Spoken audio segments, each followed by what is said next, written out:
Unlimited Blade Works.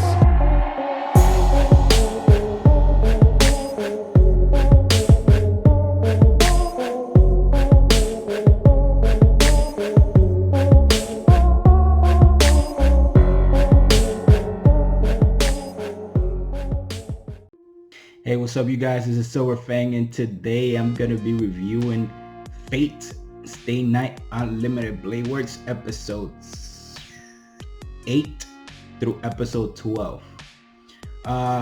Last time I got a little bit confused in the thumbnail because I'm watching on Netflix, and Netflix has as the prologue, it counts it as episode 1, which I counted it as 0, and then I put 0 through 8 instead of 0 through 7. But I fixed it already. So yeah, I got a little bit confused there. But today is gonna be episode 8 through episode 12. So this was a good set of episodes. A lot of things happened. So for example, on my last review, I said I was a little bit confused because they didn't explain it too well about the Shinji's family situation. So in episode 8, they actually went into a little bit more detail, and his situation, it is exactly the same as State Night. So that was cool. Like one episode after I said it in the last video, they just went into it. So that's nice. Also, what happened with the writer stuff, it was completely different from last time. And I might have missed something. Can somebody tell me why she was able to activate the barrier? Because I remember Shirou finding the first crest. So I think I missed something. Either something happened in between why they didn't go and destroy the rest of the crest like they did in Stay Night. So something might have happened there and I missed it for some reason. So that was a little weird. Also,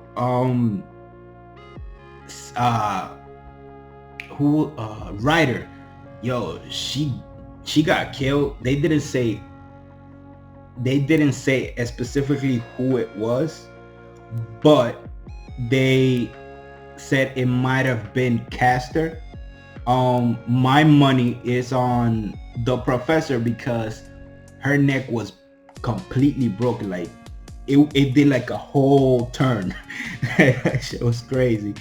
So she died, and something a lot different happened in this in Unlimited Blade Works, where Shinji didn't die. Ilya didn't kill him, and he actually got to go to the church and talk to Koromine. And that's weird because I just when I saw that, I noticed like Ilya has been unusually quiet this season of Fate. Like she's been like really quiet. The only time that we saw her, the last time that we saw her was with the fight with Hercules versus Saber and Archer, and after that she just disappeared. So I'm kind of thinking, I don't know if she got scared because Hercules lost, I think was like 3 or 4 lives there. I think it was 3 or 4. I don't remember correctly. So maybe she got a little bit scared, or she was being a lot more careful, because in the original Fate, she was a lot more active. She actually killed Shinji. So I don't know why she's been so quiet. So as I was saying, this guy, he got to go to the church and talk to Koromine. And Koromine, I think he actually gave Shinji Gilgamesh. I mean, it's either Gilgamesh or Lancer. But then in the next episode, we got to see a scene where Shinji is talking to Gilgamesh. So I don't understand why he will give Gilgamesh to Shinji.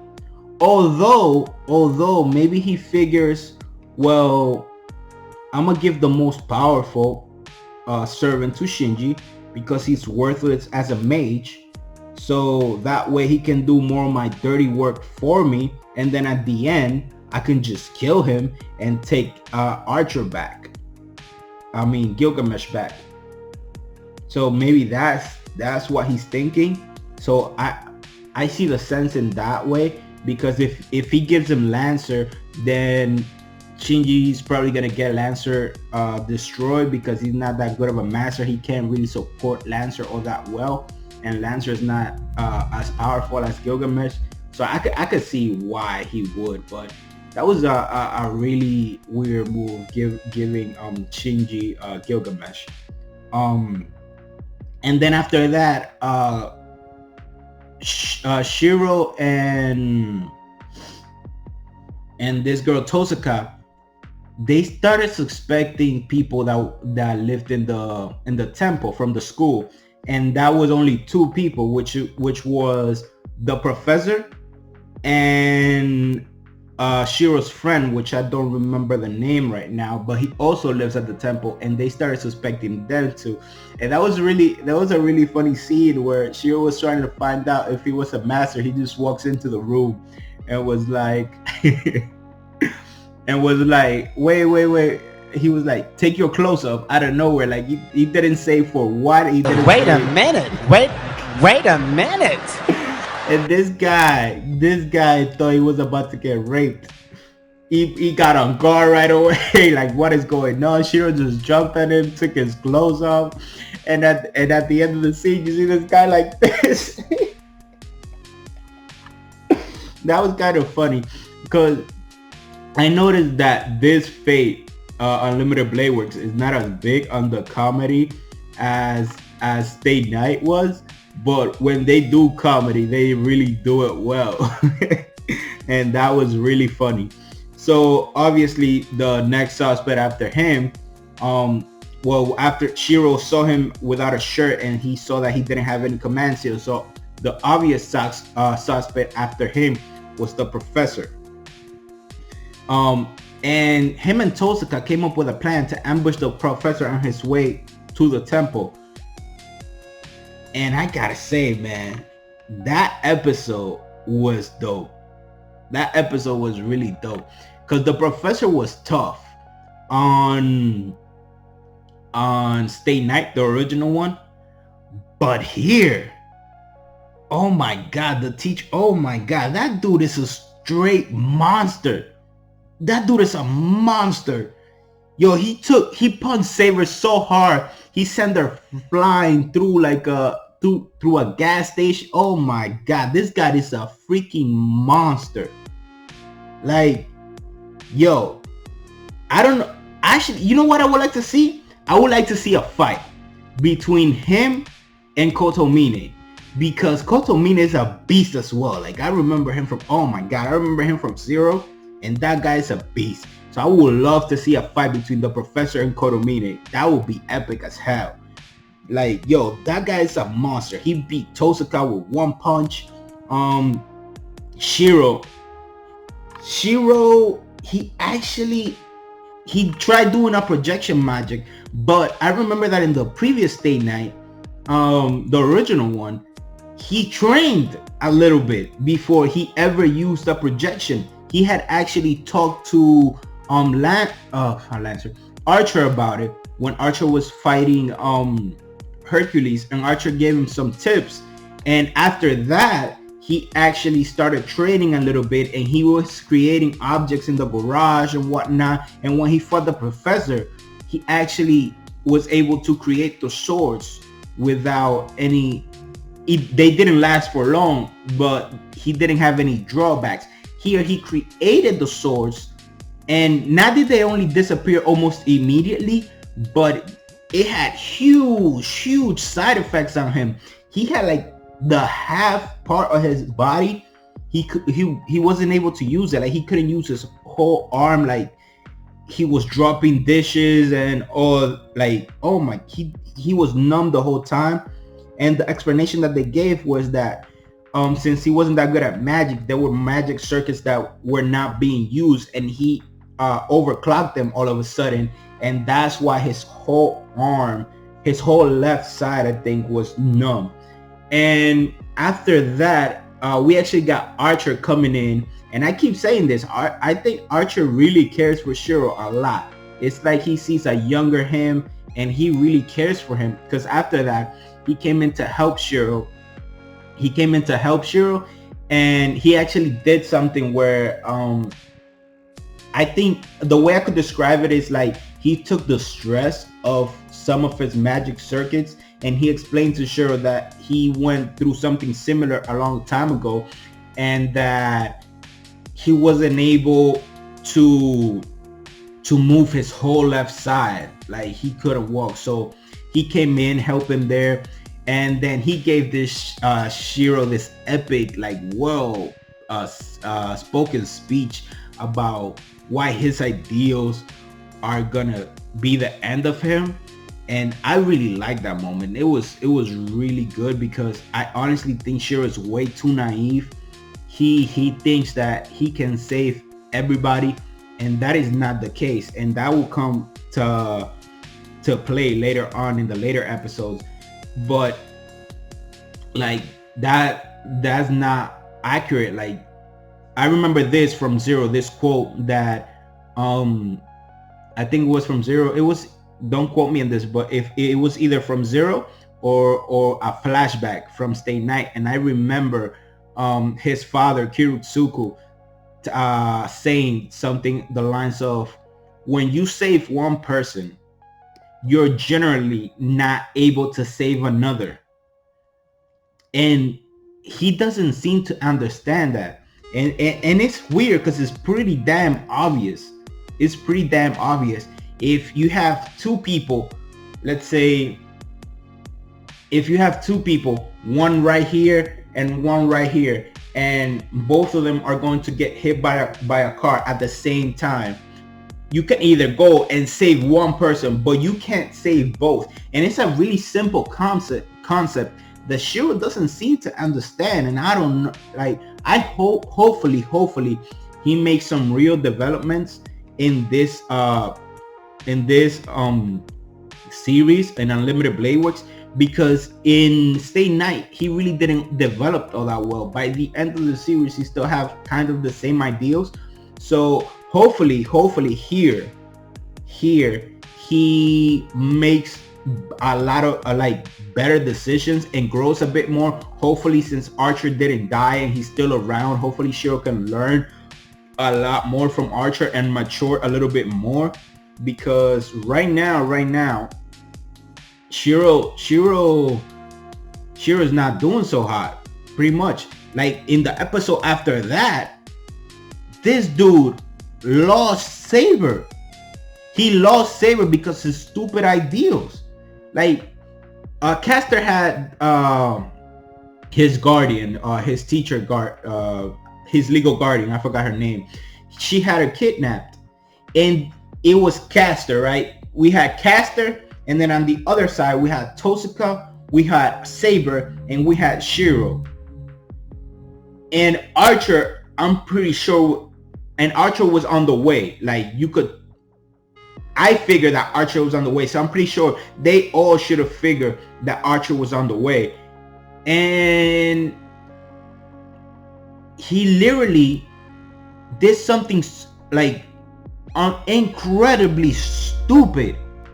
Like if they would have fought all three of them at the same time with Saber there and Tosaka, who has long range attacks, and with Archer on the way, and Shirou is not actually helpless, like he can fight as well, I'm pretty damn sure that they could have rescued his guardian. I'm pretty damn sure that they could have rescued her, because right, like Archer arrived not 15 seconds later after Shirou lost Saber. So they were definitely, and you know that Archer can break the threads like that were holding that were binding the teacher, because he did it before when Shirou got kidnapped.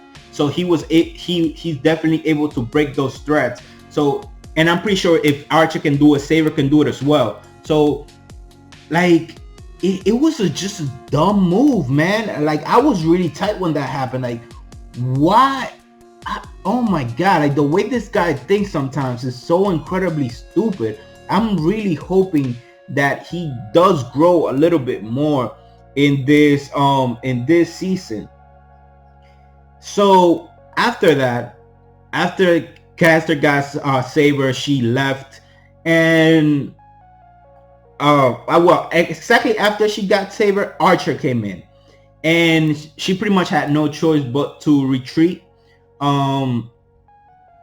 She sent Shirou got injured because after she took his command seal, she sent Saber to kill Tosaka, and Shirou got in the way again, like a dumbass. And he almost died. Like literally, it was like I'm not a doctor, but I'm pretty sure it was like less than 5 to 6 inches from his heart. Like, oh my god, yo, this guy, man. Like everything he did in this episode was incredibly dumb. I was so mad when he lost Saber, man, because to me it was pretty obvious. I'm like, okay, just talk to her, stall her while Archer gets here. I know he's on the way, just stall her for a little bit. Like, come on. And this guy, like, his choice was stupid. He didn't want to give up his command seals willingly so he could save the teacher, but he also didn't want the caster to kill his teacher, and he also didn't want to risk trying to rescue her. So I don't know what his option was. Like, I don't know what he was gonna try to do, if he was gonna try to take her one-on-one. Like, what was he thinking?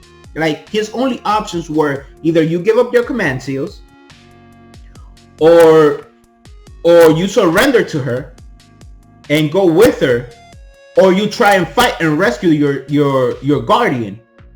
That was the only 3 options that he had, and he didn't want to do any of them. So I don't know what he was planning to do. Like, everything that he did in this episode was so freaking childish, man. It was childish. Like, oh my god, it was so freaking childish. I got so mad at him in this episode. And then, so after Caster retreated, she felt all powerful because she finally, like, she got Saber under her control, so she felt like she could pretty much do anything. And what she decides to do is go to the church, and she's trying to take the church from Kodomine. And when I saw her going to fight CAREE, I'm like, I don't know if you should be doing that, because CAREE is kind of a beast. Like, CAREE and the professor, I'm pretty sure are pretty much on par, and the professor was able to almost one-shot Saber. So, like, I'm like, maybe this is not the best idea trying to fight CAREE. But apparently they cut away from that scene, and apparently CAREE is dead because we don't see a body, and Lancer didn't step in to help. So I don't know if it, and Lancer actually said a quote where you just wanted me to stand by, so I will. So I don't know if that's just him being like rebellious because CAREE hasn't let him fight the whole Grail War, or if CAREE actually knew that Caster was coming and said to him not to step in because he had a plan. I don't think CAREE is dead. I'm pretty sure CAREE's not dead. If he is dead, I will be really surprised if CAREE is actually dead. So I don't think he's dead. Hopefully he's not. So the episode after where that episode left off, Gilgamesh went to Gilgamesh went to Ilya's house to try and defeat Hercules. So I'm pretty sure that's gonna be a dope fight. I can't wait to see it. And so that's it for this video. Thanks you guys for watching. And oh my god, Shirou, man, oh my god, what are we gonna do with you? You need to grow up, man. So thanks for watching, guys, and please like the video, comment down below, tell me if I did miss something where with the seals in the school, like why was Ryder able to activate the barrier here but not in State Night? Because I remember that in State Night, when they found the first seal, they went to each shield that they could find and destroyed them. So I don't know why she was able to activate it here. So please let me know. Maybe I missed something. So Please tell me down in the comment section below. Please subscribe to the channel. I will really appreciate it. If you like Fate and you love this franchise, please subscribe, because I'm gonna be doing a lot more of Fate. I'm actually loving this franchise a lot. I'm really surprised that I didn't get into it sooner.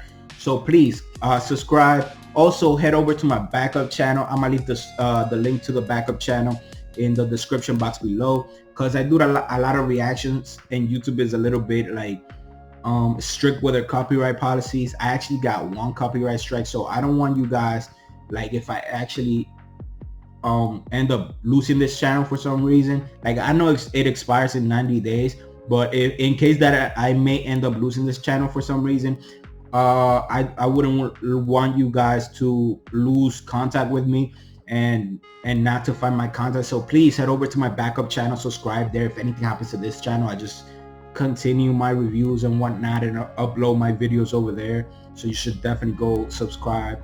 And thank you guys for watching, and as I always say, have an amazing day and see you next time.